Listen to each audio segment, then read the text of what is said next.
안녕하세요. 마음서점입니다.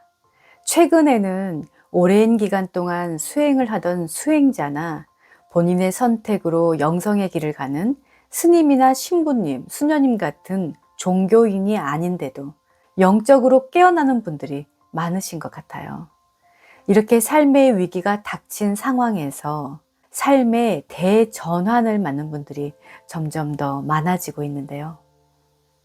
공통적으로 겪는 것은 그동안 살아왔던 삶의 근간이 갑자기 송두리째 흔들리는 경험을 하는 겁니다. 오늘은 이런 영적인 깨어남의 현상, 증상은 어떤 것이 있는지에 대해서 여러분과 함께 나누어 보려고 합니다. 왜냐하면 나는 이런 현상이 너무 혼란스럽고 힘든데 주변에는 이런 경험에 대해서 물어볼 때도 없고 내 얘기를 나눌 때도 없어서 더 혼란스럽고 무엇보다 주변에 그런 사람이 없다 보니까 참 외롭거든요. 나만 그런가? 나만 이상한가? 이런 생각을 하게 됩니다. 지난 영상에서 감흥력이라는 책을 소개하면서 영적 진화의 9단계에 대해서 전체의 과정을 위주로 말씀을 드렸는데 오늘은 경험과 현상 위주로 말씀을 드려볼까 합니다. 일반적으로 겪는 현상이라고는 하지만 천차만별의 경우가 있기 때문에 당연히 사람마다 차이가 있을 수밖에 없습니다. 그래서 나는 저런 증상이 없었는데 아니면 내가 겪은 증상은 얘기 안 하는 거 보니까 나는 아닌가? 이렇게 받아들이기보다는 전에는 별 관심이 없었던 주제, 삶의 의미나 태어난 목적이나 죽음, 죽으면 어떻게 될까? 나는 왜 태어났을까? 내 존재, 눈에 보이지 않는 세계에 대한 관심이 갑자기 생겼고 진지하게 탐구하면서 기존의 습성을 버리고 내 삶을 바꿔나가려는 의지가 생긴다면 그것이 바로 깨어남의 시작이라고 생각하시면 되겠습니다. 영적인 깨어남의 현상 첫 번째는 아무래도 영향을 가장 직접적으로 체감하는 것이 신체 증상일 텐데요. 영이 깨어나면서 에너지적으로 큰 변화가 오기 때문에 정신적으로, 감정적으로 아주 큰 변화가 일어나게 되고 이것이 신체에도 영향을 당연히 주게 됩니다. 잠이 엄청 많아진다거나 또 갑자기 며칠씩 잠이 안 온다거나 하는 수면 장애를 많이 겪습니다. 또 무의식이 열리기 때문에 이게 나의 전생이었을까 싶은 꿈도 자주 꾸고 그것도 아주 생생하게 꾸게 됩니다. 또 식습관이 변해서 잘 먹던 음식이 안 맞거나 또 안 먹었던 음식을 갑자기 맛있게 먹는다던가 또 알러지 같은 것이 생길 수 있습니다. 대표적인 게 밀가루, 글루텐 알러지, 조미료 알러지처럼 이렇게 몸이 민감해지는데요. 그래서 채식을 시작한다거나 디톡스나 장청소처럼 몸이 클린해지는 식습관으로 바뀌기도 합니다. 이건 에너지에 상당히 민감해지기 때문인데요. 몸이 저절로 낮은 파동의 음식을 거부하게 되는 것 같습니다. 또 몸에 직접적으로 에너지를 감각으로 느끼기도 합니다. 우리 어렸을 적에 손에 피가 안 통하게 했다가 갑자기 힘을 풀어서 전기 흐르는 놀이 많이 했잖아요. 그런 식의 미세한 전류가 흐르는 느낌이 여기저기에서 느껴지기도 하고 또 저는 뇌에서도 어떤 소리가 들렸기도 하는데 마치 전자기기에서 나는 신호음 같은 게 들린 적도 있습니다. 또 청각적으로도 낮은 주파수의 진동음 같은 걸 듣기도 하고 특히 감정 에너지를 치유하면 갑자기 신체 어느 부분이 막혀 있다가 뻥 뚫리는 그런 감각이 느껴지기도 합니다. 또 머릿속에 신경을 간질간질거리는 설명하기 어려운 감각이 느껴져서 몇십 분간 계속 이렇게 막 닭살이 돋는 소름 끼치는 경험을 한 적도 있었습니다. 여러 증상을 미처 다 설명하지는 못하지만 이런 증상이 있은 후에는 좀 더 눈에 보이지 않는 에너지에 대한 감각이 뚜렷해지는 것 같습니다. 여러분도 겪으셨을 이런 증상들이 있으실 텐데요. 댓글에 자신의 경험을 나눠주실 수 있다면 비슷한 경험을 한 분들이 서로 안도감을 느끼실 테고 도움이 될 것 같습니다. 두 번째는 삶의 위기가 닥치면서 동시에 엄청난 혼란과 두려움, 공포를 느껴요. 길을 잃은 것 같고, 어떻게 살아야 할지, 어디로 가야 할지, 막막하고 절망감과 공포를 느낍니다. 그동안 살아왔던 대로 더 이상은 못 살게 되는데, 왜냐하면 모든 게 전과 다르게 보이기 시작합니다. 그동안의 신념, 내가 철석같이 붙잡고 믿고 살았던 그 신념들이 다 무너지게 됩니다. 착하게 살고, 열심히 살고, 공부 잘하고, 돈 많이 벌고, 건강하게 그렇게 살다 죽으면 그게 행복이고 그게 잘 사는 인생이야. 이런 관점이 다 무너지게 되는 거죠. 이 과정에서 가족들과 단절하게 되기도 하고, 잘 다니던 직장을 그만두기도 하고, 또 다니던 교회나 절을 옮기거나 또 안 가게 될 수도 있고, 인생의 트랙이 갑자기 다른 트랙으로 옮겨지는 것처럼 큰 변화를 겪으면서 그 과정에서 혼란, 두려움, 외로움, 공허함을 느끼게 되는데요. 어떻게 보면 공황장애처럼 그렇게 큰 두려움을 느끼기도 하게 되는 것 같아요. 우선 인간관계에 큰 변화가 오는데요. 그동안은 가족이니까, 직장이니까, 먹고 살아야 하니까 스스로를 억압하면서 살아왔는데 쭉 꾹 참고 착하게 부지런히 살면 언젠가는 편해지고 복받고 살게 될 거야. 이렇게 철석까지 믿고 힘들어도 견디면서 살았는데 갑자기 이 모든 게 너무 말도 안 된다는 걸 알게 됩니다. 그래서 더 이상은 그렇게 못 살겠는 거죠. 난 착한 게 아니라 호구였구나. 그런데 그렇게 참고 찍소리 안 하고 부당해도 억울해도 견디는 게 착한 거라고, 사람은 착하게 살아야 한다고 학습되고 세뇌당했구나. 누구한테?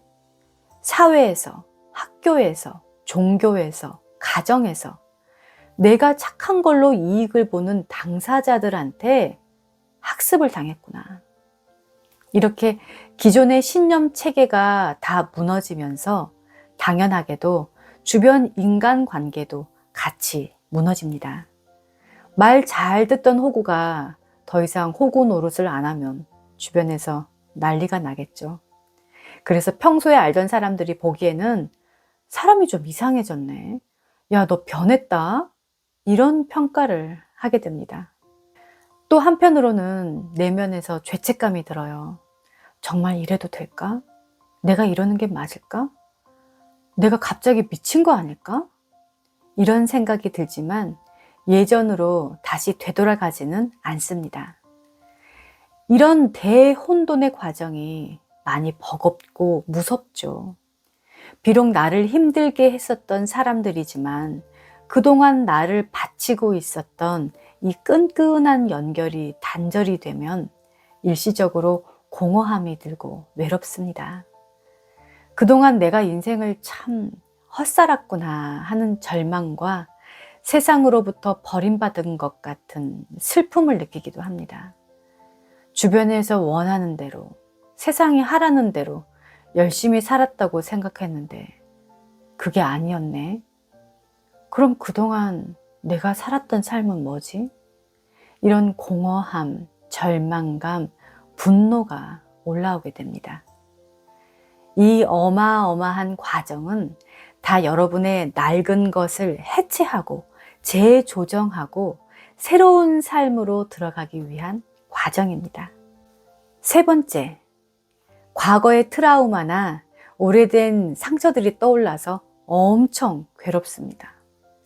영으로서의 본성이 드러나면서 인간적인 삶을 사는 동안 치유하지 못했던 기억과 그 기억에 얽힌 감정을 치유하고 정화하기 위해서 그것들이 다 떠오르는 건데요. 전생과 현생에서 강렬하게 남아있는 상처들이 떠오릅니다. 사실 그 기억 자체가 너무 고통스럽기 때문에 그동안 어떻게든 외면하고 억눌러 왔던 것인데, 저 같은 경우는 선택적 기억처럼 아예 기억에서 일시적으로 지워버린 것도 많았습니다. 아예 그런 삶이 없었던 것처럼 몇 년간의 기억을 통째로 지워서 그때 살았던 동네도 잘 기억이 안 났었는데, 더 이상은 외면하지 못하도록 계속 떠오릅니다. 그래서 순간순간 훅훅 떠오르는 이 아픔과 상처 때문에 너무나 괴롭고, 자다가도 벌떡벌떡 일어나서 흐느껴서 울기도 하고 너무 아프고 괴로운 시기죠. 그래서 치유법들을 검색해서 적극적으로 치유를 시작하게 되는 시기이기도 합니다.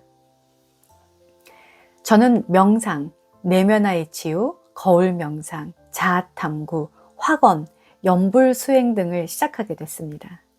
그런데 의심이 많아서 어디 단체에도 들어가지 못하고 혼자 해서 더 힘들지 않았나 싶어요. 그리고 이 과정에서 역시 그동안 힘들게 했던 사람들과의 인간관계가 다시 재조명되니까 새롭게 그 사람들과 부딪히고 싸우고 또 싸우고 서로 굉장히 힘들게 되죠. 이런 일들이 모두 감정 변화가 크게 요동치는 시기이기 때문에 당사자도 또 주변 사람들도 굉장히 힘든 시기입니다. 저는 대략 한 3년 정도 겪은 것 같아요. 물론 지금도 조금씩 더 깊이 있게 진행되고 있습니다. 그렇지만 모두 다 정화의 과정이라서 치유와 정화를 하면서 지금까지는 겪어보지 못했던 이 내적인 평온을 맛보게 됩니다. 원래 내 안에 이런 평온과 자유가 있었구나 하는 체험을 하게 됩니다. 네 번째, 사람들과 의미 없는 잡담을 더 이상 못 견딥니다.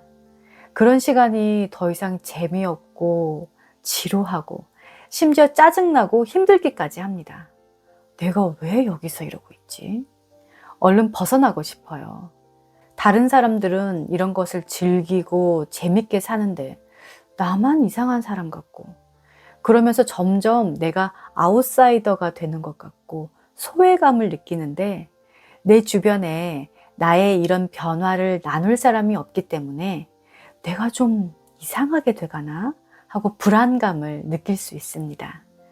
이런 영적인 세계에 대해서 서로 나누고 소통하고 싶은데, 또 내가 이상한 게 아니라 이런 과정이 시작된 거야 하고 확인을 받고 싶은데 주변에 없다 보니까 아무래도 유튜브를 보거나 또 어떤 커뮤니티에 단톡방이라던가 그런 데 가입하게 되기도 하죠. 다섯 번째, 연결감입니다. 영이 깨어난다는 것은 우리의 본질인 생명에 대해서 새롭게 인식하는 것이기 때문에 생명으로서 모두와 하나인 본질에 대해서 연결감을, 그러니까 머리로 이해를 하는 것이 아니라 느낌으로 느껴지고 강렬한 감동을 느끼기도 합니다.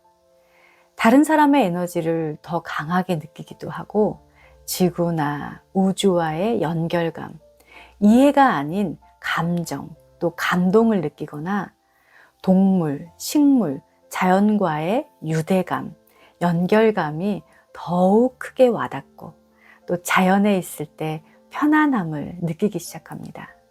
동물, 식물과 대화를 하기도 하고, 저도 이때 애니멀 레이키에 관심이 생겨서 책을 통해서 배우고 또 잠시 해봤고요.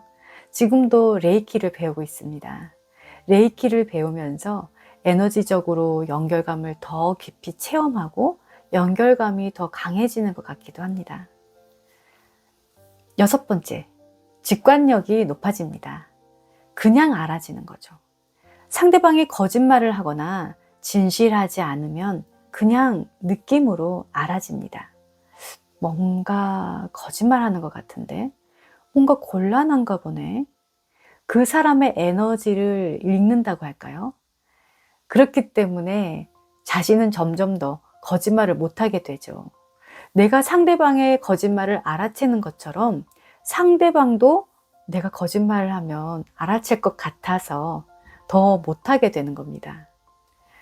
이런 직관력은 자신을 신뢰할 때, 즉 내 느낌을 믿고 지지할 때 점점 더 커지니까요. 자신을 믿는 것이 중요합니다. 에이, 아니겠지. 설마 그러겠어? 하고 의심하지 마시고 어쩌면 그럴 수도 있어. 어쩌면 내 느낌이 맞을 수도 있어. 하고 일단 내 느낌을 지지해 주세요. 7번째, 영적인 능력 혹은 신비적인 체험을 하기도 합니다. 꿈을 통해서 예지력이 생긴다던가 뭐가 보인다던가 하는 현상이 생길 수 있습니다. 이런 신비로운 현상은 일시적인 것이고 언제든지 사라질 수 있습니다. 저도 마찬가지이지만 여러 신비적인 현상들이 왔다가 갔고 또 가게 내버려둬야 합니다. 집착하면 절대로 안 됩니다. 이런 것에 집착하면 무속이나 이렇게 좀 엉뚱한 길로 가게 되니까요. 우리에게 진짜 중요한 것은 나의 본질, 영원한 생명, 영원한 나의 본성에 대해서 명확하게, 확고하게 깨우치는 것입니다. 기존의 살아왔던 낡은 방식, 생각과 감정을 다 놓아주고 나라고 생각했던 개체적인 에고를 놓아주는 것이라는 것을 꼭 염두에 두셨으면 합니다. 오늘은 영적인 깨어남이 일어나면 어떤 증상들을 겪는지에 대해서 나눠봤는데요. 이런 깨어남에 대해서 또 우리가 오해하고 있는 부분들이 있죠. 이런 오해 때문에 배가 산으로 가기도 합니다. 다음 시간에는 그것에 대해서 한번 나눠볼까 합니다. 다음에 또 만나겠습니다.